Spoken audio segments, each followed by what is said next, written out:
Hi everyone. So I'm. Okay. Sorry, I had to do that. Shots fired.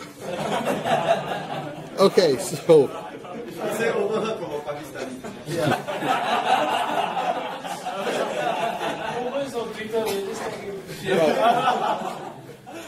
So I work for this company here. Who's familiar? Anyone is not familiar? Okay.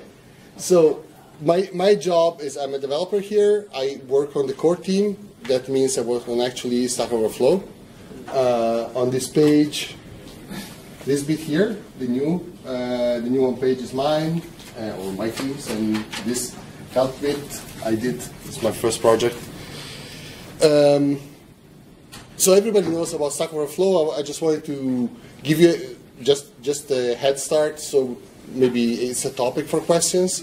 I wanted to give you some numbers about what we do. This is for 2000. This is only 2015.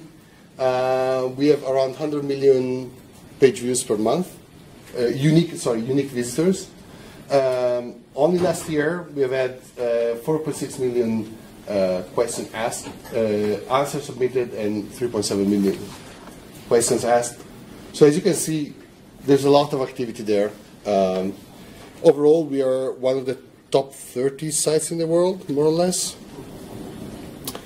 We are a network of around 150 sites, of which, as you can see here, Stackoverflow is by far the largest, and it gets around 8 million visits per day. Everything else is much smaller.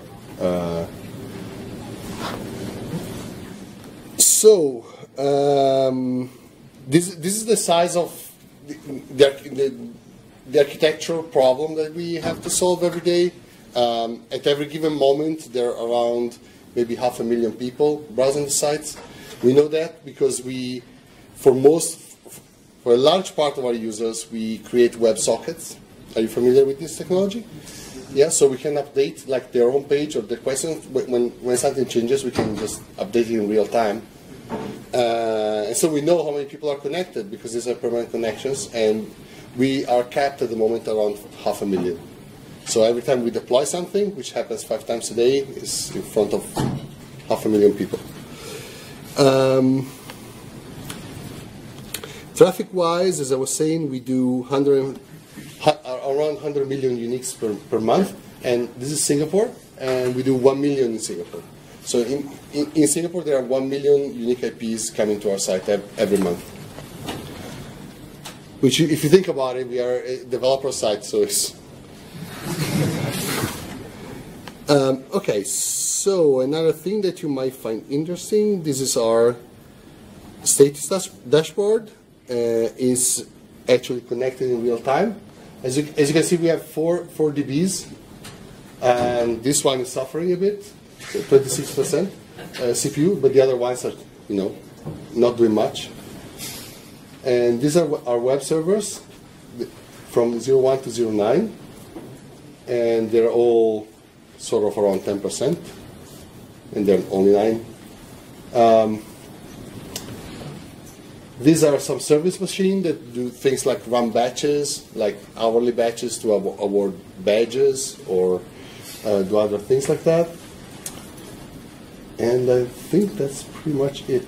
There's some Redis machines, search servers. This one, they run Elasticsearch, and these are pretty busy. And these are the two Redis servers, again doing nothing. Well, they're not doing nothing, right? They are serving 500,000 people. It's just that the number is very low. All in all, I think we can run off 5 servers if we were forced to. And we actually forced ourselves to do it once because we screwed up some of the deployment. So it was a wrong if, and basically disabled the cache, and then everything crashed, and one server was left up. Anyway, so if you have any questions about this topic, I'm here. Does anybody want to start? Yeah. I believe the starting of Stack Exchange was originally from Stackoverflow first, right? Yes. The Stack Exchange network. Yes. So just curious about all of this server is only for Stackoverflow, or is the whole aggregation of Stack network, Stack Exchange network? So it depends. If you go up here, so these 4 SQL servers here, 2 are for the network and 2 are for Stackoverflow. So it's basically a combination. The server that serving the entire network was actually part of the same application. It is not a replication of completely different projects. So all the sites are the same code. Same code base. Right, yes. So they run on the same web server, and the web server knows whether you're trying to browse, math.stackexchange or Stack Overflow. It knows the difference. It's going to show you the different skin, but it's the same code, right? The only thing that changes really is the data, and so the databases are different. In practice, we have 150 sites. That means we have around 300 database instances to serve them. Yes. Stack Overflow is built using .NET, right? Yes. So all your servers are running on Microsoft servers? At the moment, yes. So has that proved in any way to be a hindrance, or has that proved to be an advantage? Like, how would you compare that to Linux? But for us, it's a clear advantage because Microsoft likes us very much, and we like them. I mean, they're great developers there, and so we have a very productive relationship. So we discuss a lot on, for example, a new version of C#. There is public discussion between us and them on how to do it. We are early adopters of their versions of SQL Server, which sounds crazy, but we run pre-betas. And the reason is that that's the only time where you can actually submit bug reports and they actually get fixed straight away because the team is actually still assigned. And this is great because otherwise, we have new versions coming out, and we are such an edge case in terms of traffic and so on that we find bugs that nobody else finds, and we want them fixed, obviously. So I think it's good. I mean, we are not married to them. We are not a Microsoft company in any way, and we threaten to leave them quite regularly, and this keeps them on their toes. But, yeah. Yeah, so now with all the open sourcing of all the stack and all that, is it like an option to, or are you looking at options to leave, maybe, yeah? Not really. I mean, we are always going to go for the fastest one of the two, whether it's Linux or Windows. The problem is that the open source bit and the Linux version is still not good enough. And explicitly, it doesn't have a number of things like cryptography or, what's the other thing, code generation, which both we use extensively, so without those we can't really port our code. But yeah, why not? I mean, I'm sure we are considering moving to SQL Server to Linux, for example. I mean, we do use Linux, to be clear. All our Redis and Elasticsearch runs on Linux, and our load balancer is as well on Linux. Are you guys using F# in any of your No. Only C#? But C#, JavaScript, Java in some places. No, F#. It doesn't really have many fans in their teams, to be honest. I believe the Stack Overflow is driven by the community, right? And how was the feature request? Is it going to the meta Stack Overflow, or do you have a specific request from your manager that to implement certain features, or it's completely community-based? Well, it's not community-based because we have to balance out a number of different things, right? So we need to balance out our profitability on one side, to the viability of the community. Not everything that the community asks it actually makes sense. Believe it or not, 90% of what community asks is typically shit. Just to clarify, the community you're referring to is the Stack Overflow. Metastack has changed. So that's the official place where to ask for. That's driven by the community, and that's not part of the internal team. What do you mean driven? So, Stack Overflow engineers to discuss that also. No, not at the I think the discussion is open to everyone, so, including us. Oh. What happens is our community team, so like the moderators of the moderators, if you like, they browse this site and they decide or they find the stuff that people really want. They discuss among them whether those changes make sense. Then every week we get maybe 3 or 4 of them, and then we decide which ones is actually possible to implement, and then we do them. I think we have maybe around 100 new features every year requested by the community. On top of that, there are larger projects that we need to run. For example, we have a content type, which is documentation. So the possibility, instead of answering question, documenting maybe an API or something like that. Yes?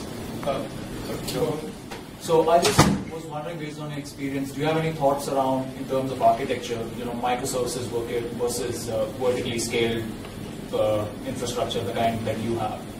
So if we have talks. Thoughts. Do you have any personal thoughts or opinions around? Well, the way we built the site from the beginning, it was to make it as fast as possible.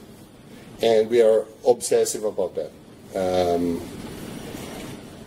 So that's I would say, the defining characteristic. That's why we use so few servers. And I think that really paid off for us because we became really, really big. And at this point in time, it would be much harder to be profitable if we had to run maybe on 100 servers or 500, which is pretty much the scale that the other sites of our size use. So we just were much smaller. And also, it's fun, right? It's a lot of fun to write performance code. You do one crazy thing every day, pretty much. The code has parts which are insane. And it's great because we actually got to, know the framework very well. We have broken the framework in uncountable ways. We implemented our own libraries for pretty much everything because they weren't fast enough and so on. So it's good. I think that's the main thing. If you look at, if you wanted an answer from the point of view of do you use microservices, it's like no. Our code is a monolithic block. It's just everything is like hand optimized. Having more moving parts would reduce our uptime. It would reduce our speed, of course. So think about it. So you have to write something that basically outputs HTML as fast as possible. So forget about all that you know. If you went to any course about web development, just think about the fastest thing you can probably redundant. Right. So there are some methods or some pages we just return a string, which is just in the code, because it's faster. Yes. Talking about your relationship with Microsoft, I don't know if you saw an article yesterday that they partnered with HackerRank to bring code snippets into Bing. So you can just search like quicksort C++ and the code snippet of quicksort would pop up. And most of the people that would go into Stack Overflow would go into the simpler things because, as you might think, the simpler things will get more hits than the obscure things that you get in CS. What do you think about that? Do you think that will affect your Bing drives like 0.1% of our traffic. If people started using Bing, like developers do that. Well, clearly we are dependent on Google. So if Google decides that they don't like us anymore, at the moment it would be a slight problem, pretty much. That's where our traffic comes from, like 90% of it. We don't we are okay if Google starts also, it does, actually does.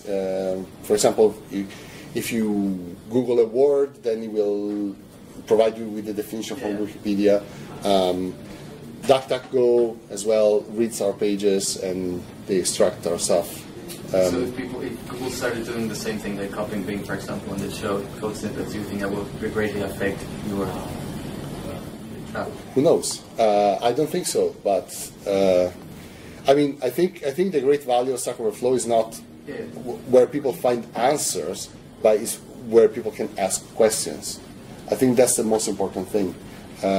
Having grown up as a developer in a place where you couldn't really ask questions, it was a very expensive way of solving a problem. Asking a question like maybe on a mailing list, you would get an answer maybe a day later, and you can't really do that on the job, right? You need to finish this today, not tomorrow.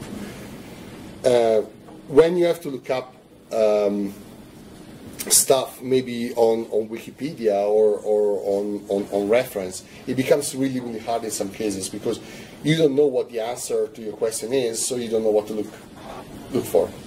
And the Stackoverflow was great for me, at least, because there were hard questions. I could ask the hard questions for which I didn't readily know the answer or even know where to look for. And I think that nobody's going to take away from us, really, because we have the community, we have the answers, if you like. Yeah, so that's what we worry about. How to keep the community tight, mostly. Yes.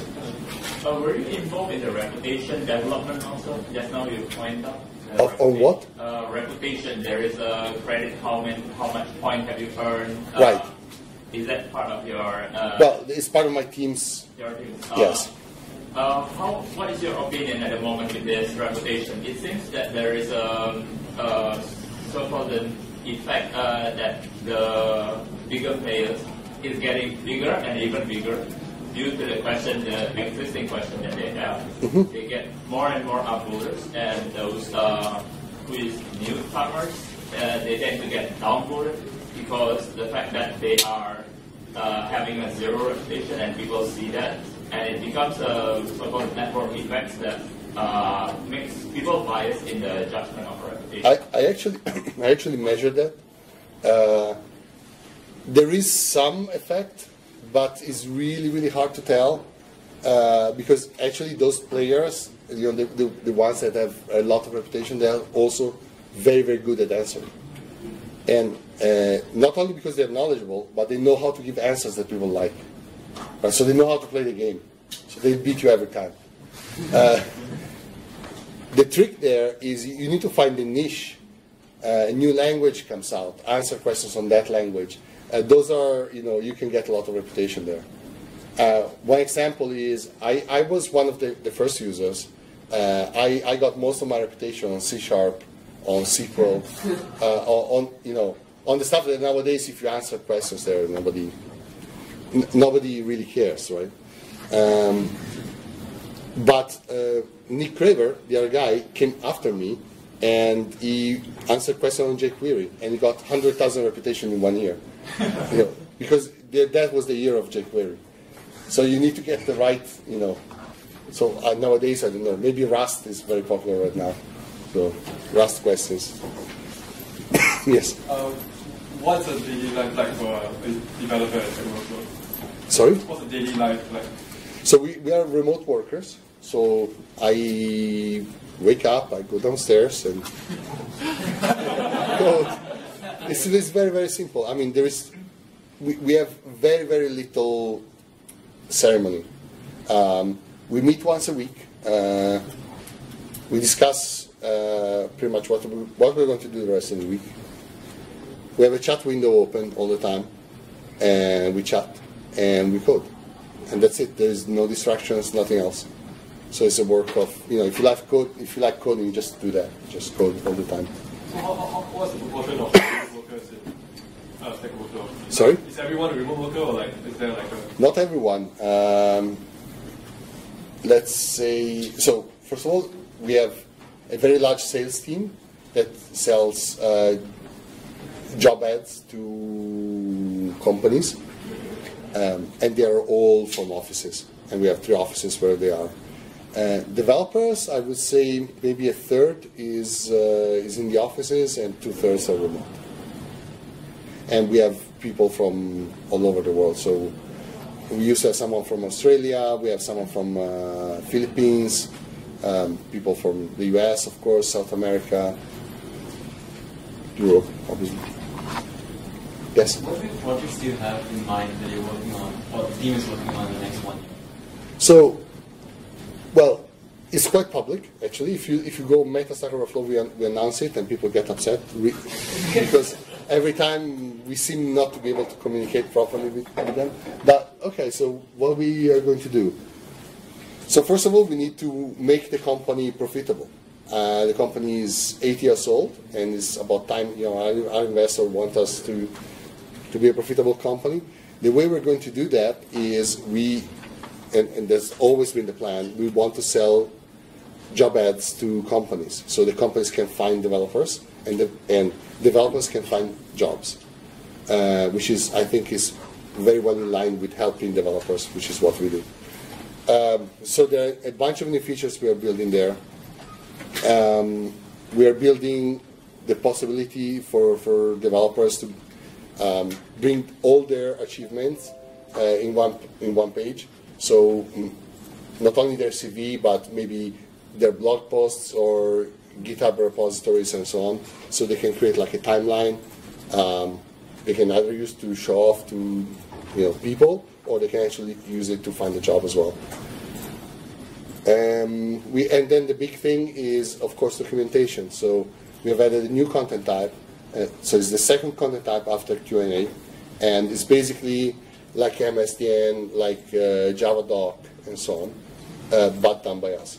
So it's a framework by which people can open a topic, like a language, and then they can document the language with examples, and they can collaborate with that.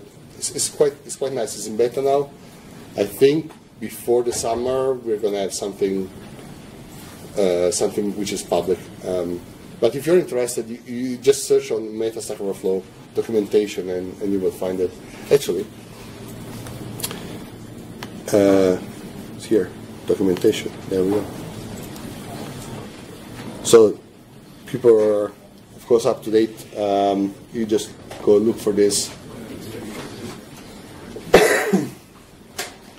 So beta right now is a very good place if you can get in that, because you can get a lot of reputation. It's the C# moment, if you like. You're running out of time, so maybe take 2 more questions.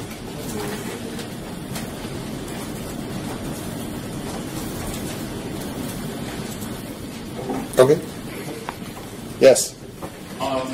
About some of the website that I see is the Tech Exchange. It seems like to be a good idea to allow our own custom version of a Stack Overflow for our own specific business in necessary. What are some of the possible suggestions that have been implemented? For example, OpenCV. They have some kind of a Q&A site, which is pretty similar to Stack Overflow. What if Stack Overflow allows open sourcing such a Stack Overflow such that people can replicate the Q&A sites for their own, for the goods of the community, also for the rest of it? We would do that in a heartbeat if it was possible.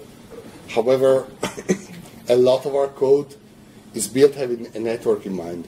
So we don't really have a source code to just open one site at the moment. So we really have nothing to open source there. We open source all our toolkit, which is maybe 80% of what we use. That's a good start. Another thing that we're doing, anybody can open a site. You just need 200 people.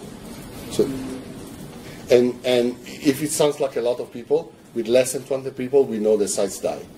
So if you don't have 200 active people, probably you don't want to have a Q&A site, because it's not going to work. We're also starting to create an enterprise version of Stack Overflow.